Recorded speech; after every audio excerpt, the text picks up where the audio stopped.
Aqui na bancada comigo, o jornalista e advogado José Carlos Cataldi, também o advogado e jornalista e analista político Carlos Marcondes. No bloco anterior, nós fizemos uma análise do Rio de Janeiro, São Paulo e Pindamonhangaba, que já tem novo prefeito. O eleitor é absolutamente soberano, ele é dono do voto. Como nós dissemos aqui, né? Você decide. Exato, os resultados que afloram significam nada mais, nada menos que a vontade do eleitor, que é soberana. Pois bem, o bom gestor, como é o caso do ACM Neto, que foi um excelente prefeito, está sendo, o povo responde dessa forma. Né? O eleitor sabe reconhecer. Exatamente. O caso do João Dória, a meu ver, o João Dória, antes de qualquer coisa, é um grande marqueteiro. Ele é especialista em marketing e muito trabalhador. É um cidadão que acorda às 5 horas da manhã. Aliás, esse foi o slogan dele, né? Exatamente. Trabalho. Trabalho. E ágil, Marcondes, porque quando vieram pichá-lo por ter ocupado uma área lá em Campos do Jordão, ele imediatamente falou, não, já devolveu a área. E o pior é que aquilo foi mal explicado, como sempre, né? Distorceram a história. Ele obteve autorização, beneficiou, pelo que consta, uma área, é um uso precário, né? Nunca foi como ele não tem o domínio da área, mas a exploração política acontece. Agora o resultado está aí, o eleitor observou a proposta de cada um, né? Sabe o que significou cada um na campanha. Quer dizer, que moral tem a Marta para falar o que falou nessa campanha? Olha, ela mudou de lado agora. Né? Falando em Marta, eu lembrei das mulheres que ocupam espaço na política. A repórter Thaís Orlovic preparou uma matéria sobre isso. A política que tem mais homens e menos mulheres.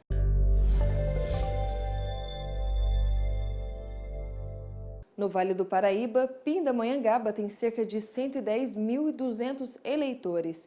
Destes, 57 são mulheres. Em Taubaté e São José dos Campos, pouco mais de 52% é o público feminino. O TSE entrou na campanha de promover a participação de mulheres no pleito deste ano. Veja. Mulher só sabe pilotar fogão.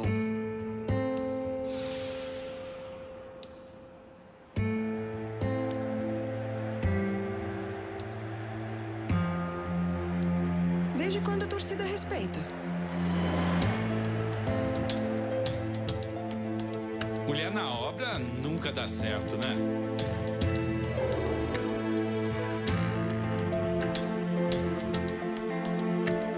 Nenhuma mulher chegou à diretoria.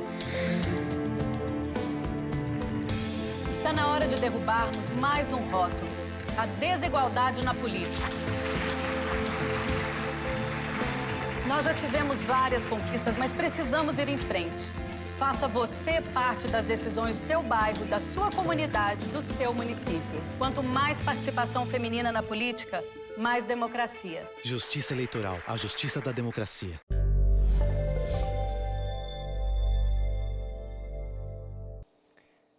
Mais homens e menos mulheres. Agora, as mulheres tentaram, né? Nós temos aqui na nossa região o caso de Taubaté, que podemos citar aí a Poliana Gama, e também aqui em Pindamonhangaba, onde está a geradora da Rede Novo Tempo, a Miriam Alckmin. Você conhece bem a situação de Taubaté, Marcondes? Sim, a gente acompanhou, inclusive participando lá de alguns debates. A situação de Taubaté é completamente atípica, né?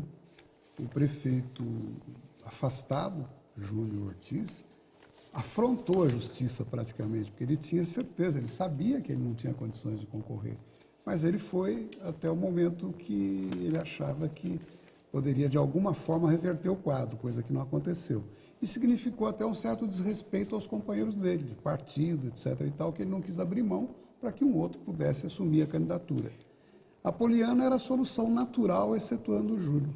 Carlos, o professor Silvio Costa, professor de Sociologia, ele acompanhou bem de perto, ele tem uma opinião a respeito do caso de Taubaté, a capital nacional da literatura, né? Isso, capital nacional da literatura, e que a gente gostaria que o próximo prefeito ou prefeita, né, que seja, possa valorizar mais a literatura e fazer a cidade realmente merecer esse título, né?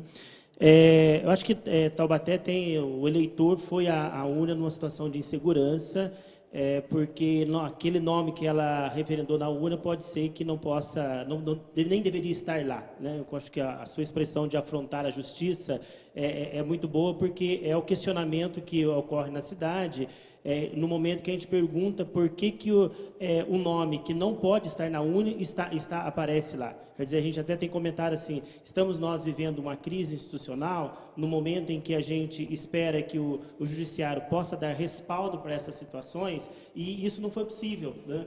Então, realmente é uma situação atípica. E, apesar disso, nós tivemos uma eleição muito tranquila, todo o processo, com debates, com discussões. A Poliana já é um nome muito conhecido da cidade, já 2 ou 3 mandatos como vereadora. Então, a sua votação realmente já era, de certa forma, esperada, né? Doutor Bruno, vai haver segundo turno na capital nacional da literatura, Taubaté, a cidade do sítio do Pica-Pau Amarelo? Olha, eu creio que sim. Eu creio que vai haver segundo turno, né? Foi até uma discussão que nós tivemos aqui antes de começar o programa em relação ao recurso. A gente pode esperar tudo do TRE, né? Ainda mais diante da situação partidária do Ortiz, né? A gente não pode garantir que esse recurso seja indeferido, né? A possibilidade de ele ter uma reversão é grande também. Porém, no quadro que se pinta, eu acredito que nós iremos ter segundo turno. Eu estou confiante no indeferimento desse recurso, certo? Essa eleição teve bastante regras e a repórter Kivia Renner preparou um VT justamente sobre isso. Vamos acompanhar. Na sequência, eu quero o comentário do Dr. Cláudio.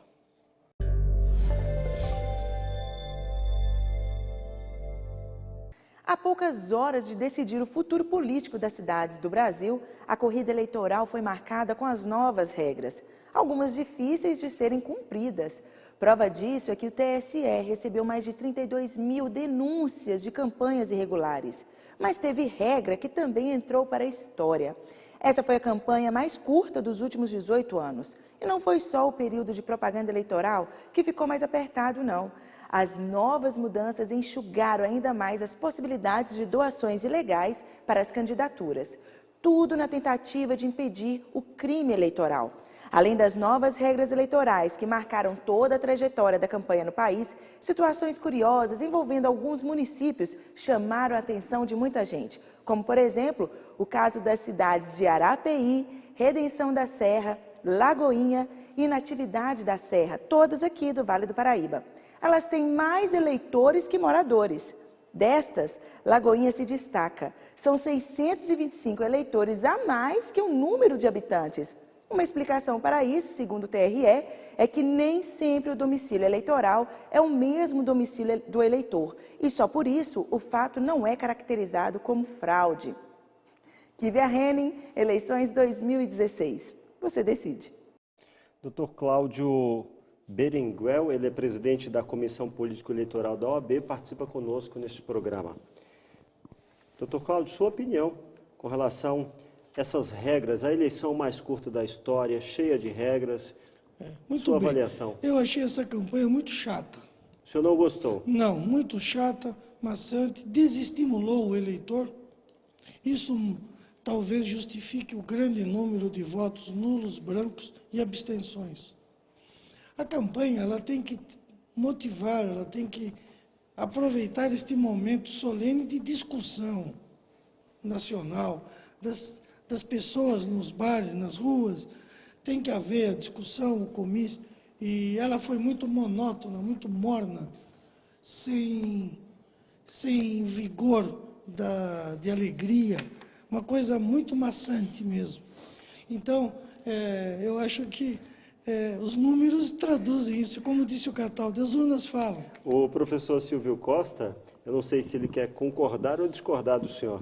Não, quero, acho que continuar o comentário para dizer que foi uma campanha de pouco debate e uma campanha despartidarizada, sem grandes discussões, mas uma campanha que aconteceu nos espaços privados. Então, o candidato podia fazer campanha na sua casa, no carro e não no espaço público. Então, é interessante, parece assim, um processo eleitoral onde a política era o centro, mas a política era proibida, ela não podia acontecer, né?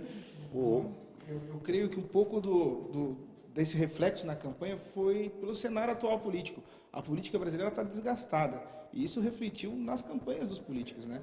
Parece, a impressão que a gente tem é que os políticos ficaram com vergonha de expor as ideias, né? Carlos Marcondes, 30 segundos para o seu comentário para a gente encerrar esse segundo bloco. Observando o comentário dos ilustres que acabaram de falar, o que a gente tem que ressaltar é o seguinte, um período que as principais figuras da República estão atrás das grades, um período atípico. O presidente da Câmara é caçado. Um desgaste político. A presidente da República é empichada. Quer dizer, o momento é atípico, então as pessoas ficaram atônitas, né? O presidente foi votar mais cedo, antes das 8 horas, temendo uma manifestação. Nós vivemos um momento conturbado, e isso eu acho que interferiu muito na campanha. Bem, vamos... Pois não, professor?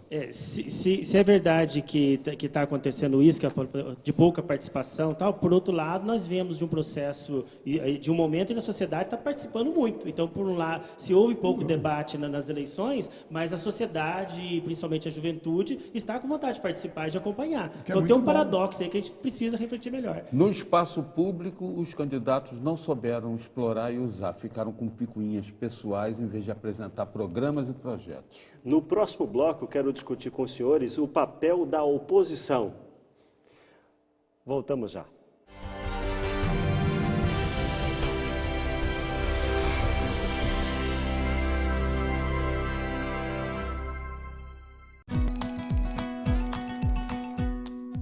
Você sabia que ingerir uma maçã por dia previne doenças do coração, reduz riscos de diabetes e, de quebra, ainda ajuda a moderar o apetite? Não deixe de comer essa delícia!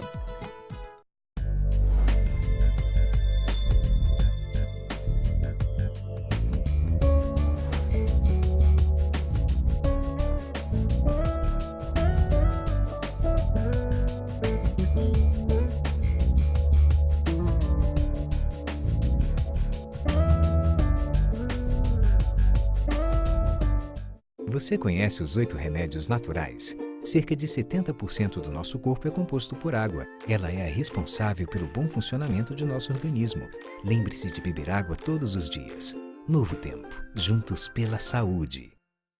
Olá, eu quero te convidar para você ajudar a melhorar cada vez mais o nosso repórter setorial. Entre em contato com nossas equipes através do perfil no facebook.com/repórter setorial. Acesse e compartilhe também nosso canal no YouTube e o portal repórtersetorial.com. Participe do desenvolvimento do nosso conteúdo. Você pode enviar críticas, reclamações, sugestões de matérias e o que mais achar importante. Acompanhe as edições de segunda a sexta, do meio-dia à 1 da tarde e aos sábados e domingos a partir das 11 da noite. Todos os dias, nossas equipes de jornalismo, comentaristas e convidados se unem para manter você mais informado com o que é destaque na nossa região.